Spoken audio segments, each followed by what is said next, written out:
When I first met Frank Miller, he was more than just a retired police officer. He was a living legend, a towering man with broad shoulders and piercing eyes that once struck fear into criminals. Frank embodied strength and resilience. His legacy as a canine handler was legendary, particularly with his German shepherd, Wolf, who had transformed from an abandoned pup into one of the most intuitive police dogs anyone had ever seen. Together, they were unstoppable, their bond transcending the typical handler-dog relationship. But that was years ago. Now, as I write this, Frank lies motionless on a hospital bed, hooked up to machines that beep and hum incessantly, his body broken from a fall that should have killed him. Beside him, Wolf sits vigilantly, his amber eyes reflecting the same determination that once earned him the respect of the entire Riverside Police Department. It's hard to reconcile the man who used to chase armed suspects with the frail figure before me. The Frank I knew would have never surrendered, not to injury, not to fate. Yet here he is, trapped in a body that no longer listens to his commands. And yet there's something about the way Wolf stares at him, his tail occasionally twitching, that gives me hope. This is no ordinary dog. This is Wolf, the dog who saved Frank's life not once, but countless times. But even heroes have limits.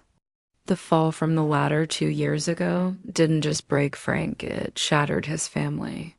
Sarah, his loving wife, has sacrificed everything to keep him alive. She quit her teaching job to care for him full-time, converting their home into a makeshift ICU.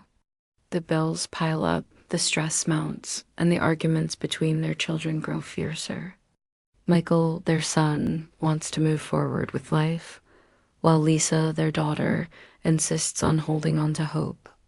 Meanwhile, Wolf watches silently, his once shiny coat dulling with age and exhaustion.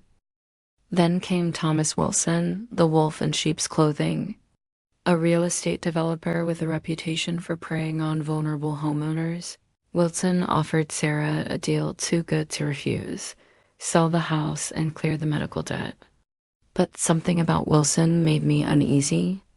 There was a coldness in his eyes, a greed that didn't belong in a man claiming to help. When I overheard him pressuring Sarah, I knew I had to act. That's when the drama escalated. One night, as I hid in the shadows, I witnessed Wilson tampering with Frank's ladder, a clear attempt to finish what he started. My heart raced as I realized the danger Frank was in.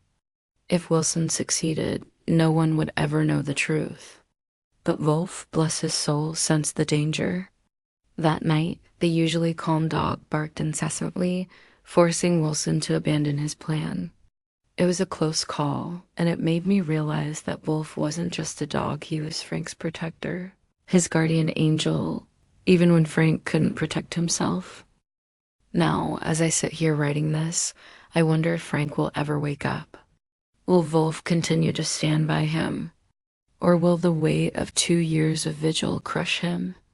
Whatever happens, one thing is certain: Frank Miller isn't just a man anymore.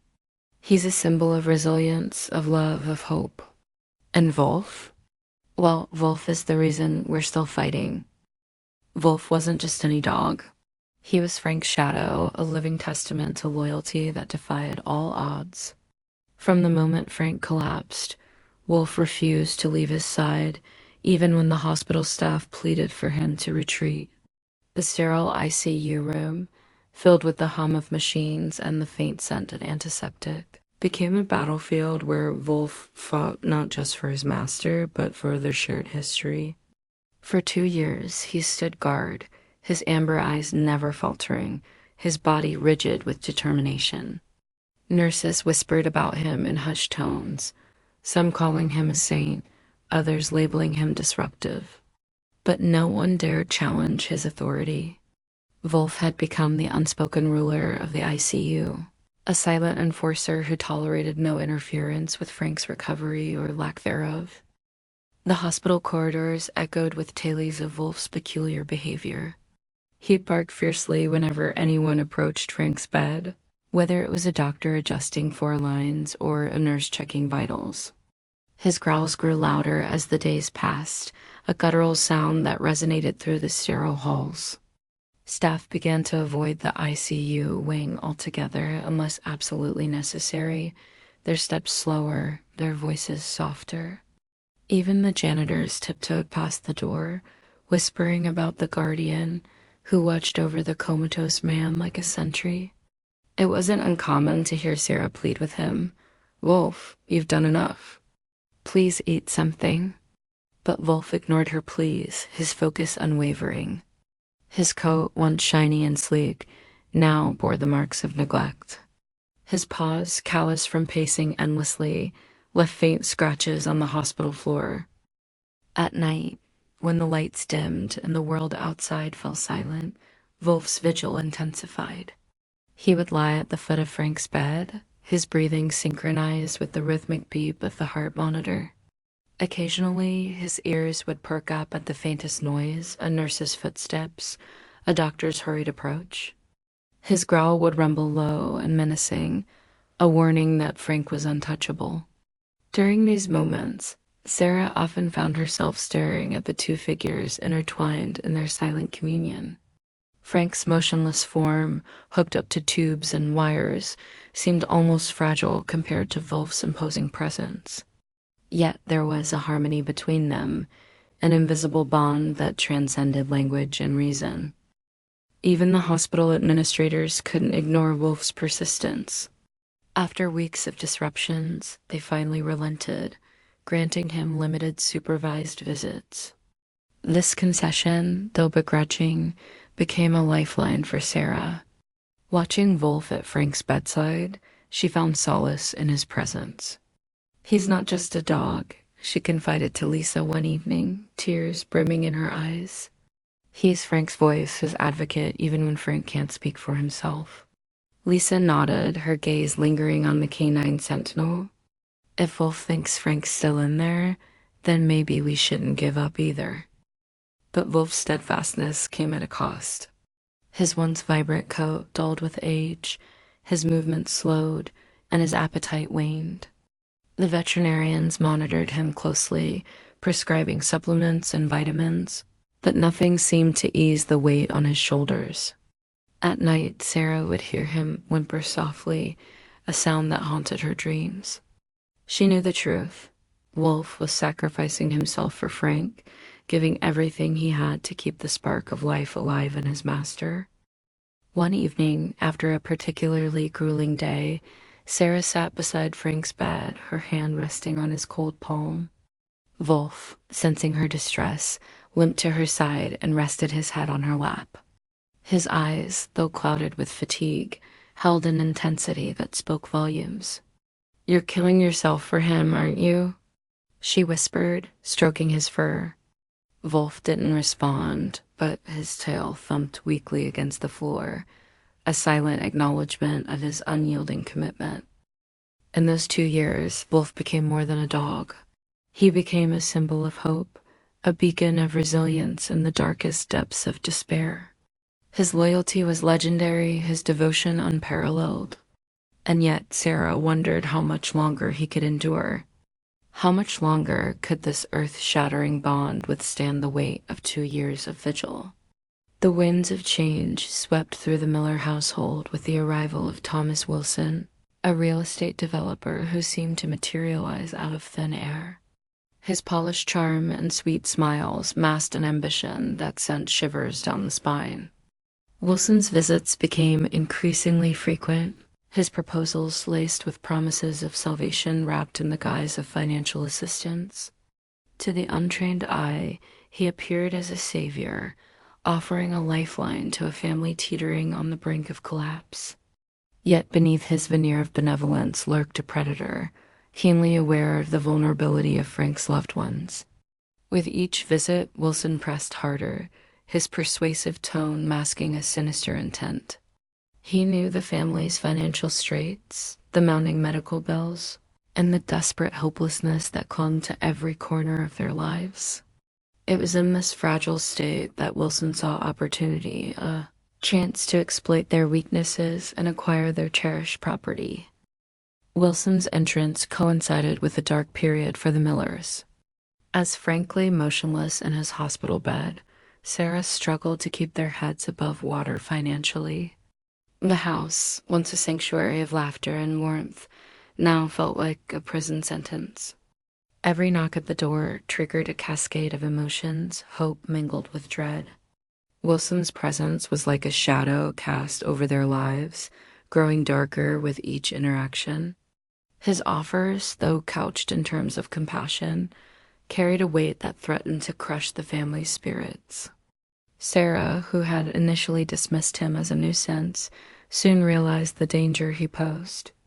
"This man doesn't care about us," she confided to Lisa one evening, her voice trembling. "He sees our struggles and smells weakness." Wilson's tactics evolved as the weeks passed. At first, his visits were casual, cloaked in friendly banter. But as the family's resolve weakened, so did Wilson's subtlety. He began attending community events, ingratiating himself with neighbors, subtly planting seeds of doubt about the Millers' ability to maintain their home. "A house this size requires constant upkeep," he would say, his tone laced with concern. "It's a lot for one person to manage." These words, though innocuous on the surface, carried a poison that seeped into the cracks of the family's unity. Michael, who had returned to Chicago after the initial shock of Frank's accident, began receiving calls from realtors eager to cash in on the Miller property. Each call was a dagger to Sarah's heart, a reminder of the vultures circling her family. The tipping point came on a rainy October evening. Wilson appeared uninvited, his car pulling into the driveway as Sarah and Lisa were preparing dinner. His expression was carefully calibrated, a mix of sympathy and urgency. "Mrs. Miller," he began, his voice dripping with empathy, "I understand your situation better than anyone. My offer is fair, even generous, considering the circumstances." Sarah, who had been bracing herself for this moment, felt her anger flare. She watched as Wolf, sensing the tension, moved to her side, his body rigid with anticipation. "Get off my property," she spat, her voice cold and unwavering. Wilson's smile faltered, but only for a moment. "Think about your future," he countered, his words tinged with menace. As he drove away, Sarah sank to the floor, clutching Wolf's fur. "He won't stop," she whispered. "Not until he gets what he wants." Wilson's persistence was relentless. He filed complaints about the yard maintenance, raising concerns with the homeowners association. Rumors spread through the neighborhood, whispers of rezoning and commercial development. Each accusation felt like a betrayal, a deliberate attempt to destabilize the Millers' lives. By December, the family was besieged by uncertainty. The house, their sanctuary, had become a battleground. Wilson's presence loomed large, a specter of despair that refused to fade. The tension between Wilson and Wolf reached its peak one fateful afternoon when Wilson made another uninvited appearance at the Miller household. His sleek black car pulled into the driveway with a confidence that belied the chaos he had sown in their lives. Wilson's smile was practiced, his tone smooth, but there was an undercurrent of menace in his demeanor that sent chills down Sarah's spine. "Mrs. Miller," he began, stepping closer to the front door, "I understand your situation better than anyone. My offer is fair, even generous, considering the circumstances." Wolf, who had been lounging by the fireplace, suddenly perked up. His ears shot forward, amber eyes narrowing as he sniffed the air. The atmosphere in the room shifted, the air crackling with an unseen electricity. Wilson paused mid-sentence, sensing something was amiss. "What's going on here?" he asked, his voice tinged with irritation. Wolf's growl began low and guttural, rising in volume until it reverberated through the walls like thunder. Sarah's heart raced as she watched the transformation. The Wolf she knew, the gentle companion who had once rested his head on her lap, was gone. In his place stood a creature of instinct, primal and dangerous. "What's gotten into him?" Wilson demanded, taking a step back, But Wolf wasn't done. With a sudden burst of energy, he launched himself at Wilson, teeth bared and claws extended. The attack was swift, catching Wilson off guard. Papers scattered across the floor as Wolf pinned him against the wall, his jaws inches from Wilson's neck. "Wolf!" Sarah shouted, panic rising in her voice. "Stop. He's not a threat." The commotion drew Lisa and Michael rushing into the room. "What the hell is happening?" Lisa exclaimed, her eyes wide with shock. "Stay back," Sarah commanded, her voice trembling.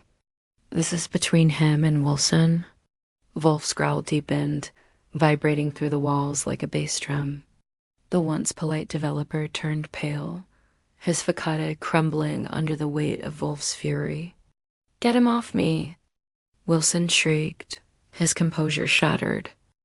Michael and Lisa exchanged looks, their faces etched with disbelief.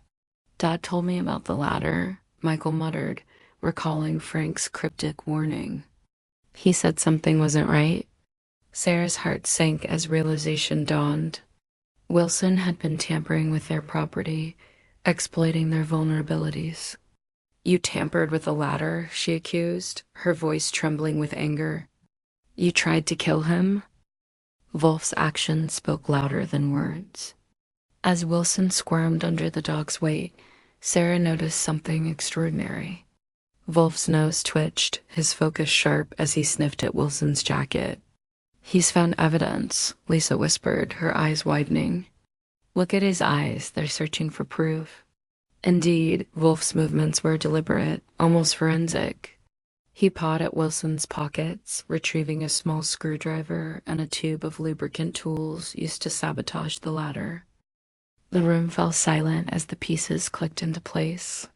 Wolf had been protecting Frank all along, his instincts guiding him to uncover the truth. "You monster," Sarah spat, her voice breaking. "You preyed on us when we were weakest." Wilson, now cornered and shaken, tried to argue. "I had nothing to do with the accident," he stammered. But his words fell on deaf ears. Wolf's growl rumbled ominously, a warning that the predator had met his match.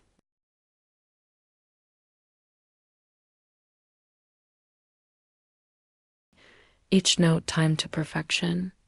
Wilson, confident in his manipulation of a vulnerable family, had no idea what awaited him.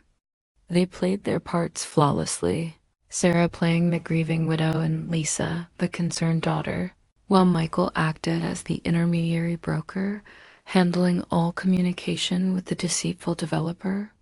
Their goal was simple yet dangerous: expose Wilson's crimes and ensure justice for Frank, who had lain motionless for nearly 2 years. Wilson arrived at the hospital on a chilly November afternoon, carrying a bouquet of lilac and a leather portfolio containing property transfer documents. His expression was somber, almost mournful, as he entered Frank's room. Sarah sat beside Frank, her face tear-streaked, while Wolf lay at the foot of the bed, his aged body curled protectively near Frank's feet. The tension in the room was palpable, each breath weighted with deception. "Words cannot express how sorry I am that it's come to this," Wilson began, his voice dripping with false empathy. Sarah nodded listlessly, her grief only partially genuine. The strain of the past 3 weeks, Frank's slow recovery, Wolf's declining health, and the dangerous game they played had taken its toll. "Take all the time you need," Sarah murmured, gesturing weakly toward the portfolio. Wilson set the portfolio on the bedside table, his eyes darting nervously as he began explaining the details of his generous offer. He spoke confidently, unaware that Frank's eyes were open, watching him with steely determination. The ventilator had been removed as part of their ruse, replaced with a nasal cannula. Frank's breathing was shallow but steady, his recovery progressing faster than anyone imagined. As Wilson spoke, Frank's fingers twitched slightly against the bedsheet, an involuntary movement that caught Wilson's eye. The developer frowned, leaning closer to study Frank's face. "That's odd," Wilson muttered, his confidence wavering. "How could you be so careful with equipment and still suffer an accident?" Sarah interjected, her voice sharp with anger. "Careful people don't sabotage their own ladders." The room fell silent as Frank sat up, his voice clear and steady. "I was for 2 years, plenty of time to hear things like your visits to my home, your pressure on my wife, your convenient appearances after my accident." Wilson stumbled backward, knocking over the vase of Lila. Water spilled across the floor as he stared in disbelief at the man he had believed was dying. Just then, the door opened, and Assistant District Attorney Jason Mercer entered, flanked by 2 officers. "We'd like to ask you some questions regarding the incident involving Frank Miller on November 17th, 2021. Mercer announced formally. Wilson's face drained of color. "This is absurd. I had nothing to do with any accident." Frank smiled coldly. "Funny, I don't recall anyone mentioning sabotage, just an accident." Michael stepped forward, holding a cardboard tube containing the ladder. "We found it stored in our garage," he said. "The locking mechanism shows clear signs of tampering filing marks on the metal pins, traces of lubricant that would cause it to slip under pressure." Wilson's composure crumbled entirely. "You can't prove anything," he hissed, but his panicked expression told a different story. "We have your voice on multiple recordings discussing the property," Mercer informed him. Witnesses from Wilson's previous development projects had suddenly become talkative when presented with the pattern of accidents preceding his acquisitions. The officers moved forward, handcuffing a shell-shocked Wilson and reciting his rights as they led him from the room. Wilson looked back once at the family he had nearly destroyed and at the shepherd who had ultimately foiled his plan. The tension in the hospital room reached its crescendo as Frank faced Wilson directly, his eyes filled with determination and defiance. Wolf, sensing the impending confrontation, moved with a speed that defied his advanced age. The room fell silent as the shepherd launched himself at Wilson, teeth bared and muscles coiled with the ferocity of a wild animal. His strength, though diminished by years of vigilant guarding, was still formidable. Wilson stumbled backward, his polished facade crumbling under the onslaught of Wolf's fury.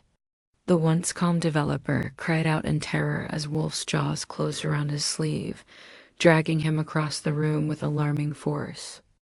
"Control your dog," Dr. Reynolds shouted, his voice cutting through the chaos. Nurses rushed forward, their faces pale with shock. Security guards moved in cautiously, their hands hovering over their belts. But Wolf was unstoppable, his growl echoing like thunder, a primal sound that silenced every protest. "Let him be," Sarah pleaded, tears streaming down her face. "He's protecting Frank."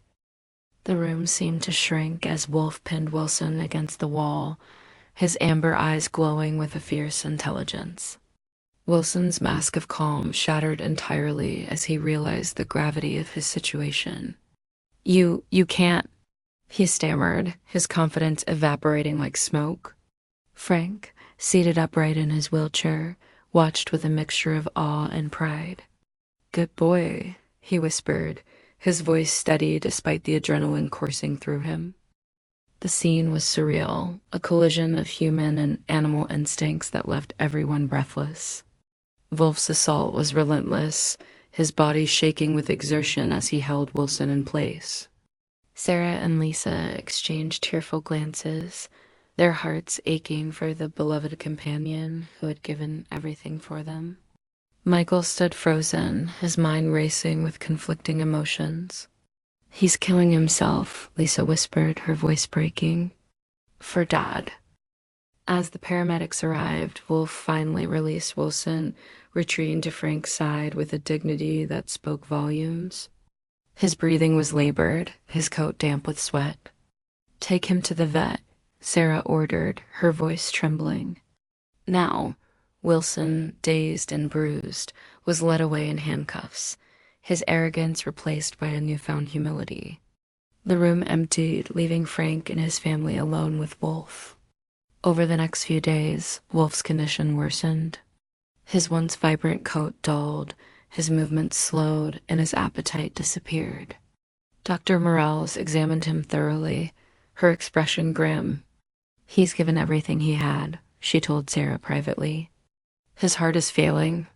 Sarah sat beside him, holding his paw as he lay on the hospital floor, his breathing shallow. "Stay with us, Wolf," she whispered. "Please." On the evening of the third day, Frank's voice broke the silence. "Let me hold him," he said, his voice raspy but determined. Sarah helped him lower himself to the floor, tears streaming down her face.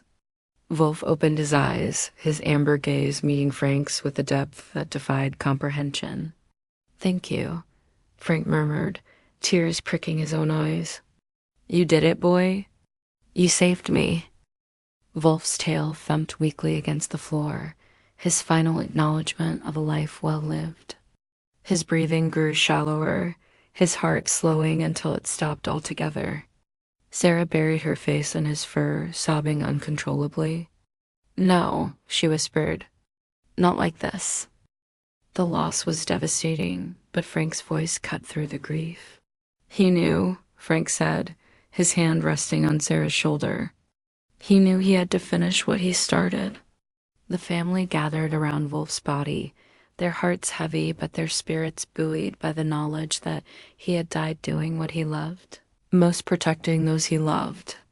The capture of Thomas Wilson brought closure to the Miller family, but it also marked the beginning of a new chapter. As the legal proceedings unfolded, Wilson's crimes were exposed in brutal detail. His manipulation of vulnerable homeowners, his calculated sabotage, and his willingness to exploit others' misfortunes left an indelible scar on the community. The courtroom was packed with spectators, many of whom whispered about their own experiences with Wilson's predatory tactics. The judge's verdict was unequivocal. Wilson was guilty of attempted murder, fraud, and conspiracy to manipulate the housing market. The sentence handed down was harsh, a reflection of the magnitude of his betrayal. Yet the victory was bittersweet. Wolf's death, the ultimate sacrifice, weighed heavily on everyone. Frank, now seated upright in his wheelchair, felt the loss acutely. "He saved me," Frank whispered to Sarah one evening as they stood beneath the maple tree in their backyard. "He gave everything." Sarah's tears flowed freely as she recalled the shepherd's final moments. "He slipped away like he knew it was time," she said softly. "Like he'd completed his mission." The family gathered in the small garden they had once converted into a makeshift ICU. Here, beneath the red maple leaves, they honored Wolf's memory. The stone bench they had installed bore the inscription, "Wolf, partner, guardian, friend." It was simple but profound, a tribute to the unspoken bond that had sustained them through the darkest days. Frank sat beside it, his hand resting on the cool surface, as if seeking comfort from the memory of his companion. "You taught us something," he murmured to the empty space around him. "Something the doctors couldn't explain." Frank's recovery continued, each step forward a testament to the power of resilience and hope. The ventilator had been removed weeks earlier, replaced by supplemental oxygen. His voice, though raspy and weak, carried the determination that had defined his life as a police officer. "I'll walk again," he promised Lisa one afternoon as they strolled through the garden. "I'll run if it's what it takes." Lisa nodded, tears brimming in her eyes. "We'll help you," she said. "Every step." The family's unity had been forged in fire. Wilson's arrest had forced them to confront their own fears and doubts. Michael, the pragmatic attorney, had been torn between his legal obligations and his emotional ties to his father. "Dad's a fighter," he confessed to Lisa one evening as they watched Frank struggle through physical therapy. "But so are we." Lisa, the wildlife conservation officer, had found solace in the shared mission. "We're all his pack now," she said, her voice steady. He's not alone. Sarah, who had once questioned her ability to care for Frank, now stood resolute. We promise for better or worse, she reminded them one Sunday afternoon as they sat around the dining table reviewing the latest medical reports. And we meant it. Frank's progress was slow but steady, a testament to the unrelenting support of his family. Wolf's presence lingered in every corner of their home, a silent witness to their perseverance. By the spring, Frank had regained enough strength to walk unaided. The family celebrated this milestone with a quiet ceremony beneath the maple tree. "It's fitting," Sarah said, her voice trembling. "Under the same tree where we kept him alive." Frank sat on the bench, his hand resting on the engraving, his heart heavy with gratitude and sorrow. "He never left," Frank whispered. "Never once." The story concluded with a poignant lesson. Wilson's downfall had been swift, his arrogance his undoing. But it was Wolf's unwavering loyalty that had rewritten the ending. The family, who had faced a world quick to dismiss Frank's chances, had learned a deeper truth. Efficiency trumps patience, Frank mused one evening as he sat beneath the maple tree. Statistics overrule hope. Yet, in the face of such cynicism, Wolf's faith had triumphed. His refusal to abandon Frank had defied medical science, proving that some bonds transcend logic and reason. As the seasons changed, Frank found himself drawn to the bench more frequently. Sometimes he spoke aloud, as if Wolf could still hear him. Other times he sat in silence, remembering the shepherd's loyalty. The neighbors grew accustomed to seeing the tall, silver-haired man pause each night to rest his hand on the bench before continuing on his way. "Love needs no words," Sarah once told Lisa during a quiet moment in the garden. "And some connections don't need explanations." The family had learned their worth wasn't measured by productivity or independence, but by the hearts they had touched and the loyalty they had inspired. Wolf's legacy lived on in every small victory, in every shared glance, and in the steadfast belief that love could sustain even the most improbable